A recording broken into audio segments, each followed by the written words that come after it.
Hello, ഇന്നത്തെ വീഡിയോയിൽ റൈത്ത എങ്ങനെ വളരെ ഈസിയായി ഉണ്ടാക്കാമെന്ന് നോക്കാം. വളരെ കുറച്ച് ഇൻഗ്രീഡിയൻസ് മാത്രം മതി നമുക്കിത് ഉണ്ടാക്കാൻ.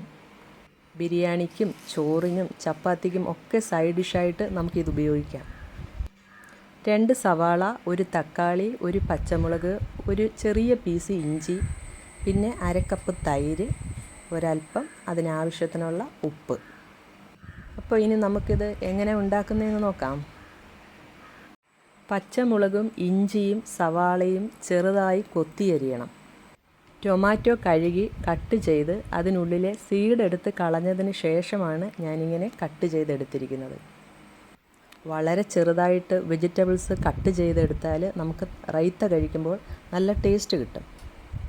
ഇത് ഉണ്ടാക്കാൻ വളരെ ഈസിയാണ്. നിങ്ങളെല്ലാവരും ഒന്ന് ട്രൈ ചെയ്ത് നോക്കണം കേട്ടോ. കട്ട് ചെയ്ത് വച്ചിരിക്കുന്ന വെജിറ്റബിൾസിൽ ഉപ്പും കൂടെ ആഡ് ചെയ്ത് നമുക്കൊന്ന് മിക്സ് ചെയ്തെടുക്കാം. തൈരിനകത്തേക്ക് കട്ട് ചെയ്ത് വച്ചിരിക്കുന്ന വെജിറ്റബിൾസ് നമുക്ക് ആഡ് ചെയ്ത് കൊടുക്കാം. നന്നായി ഒന്ന് മിക്സ് ചെയ്ത് കഴിയുമ്പോൾ നമ്മുടെ റൈത്ത റെഡി. ഈസി അല്ലേ?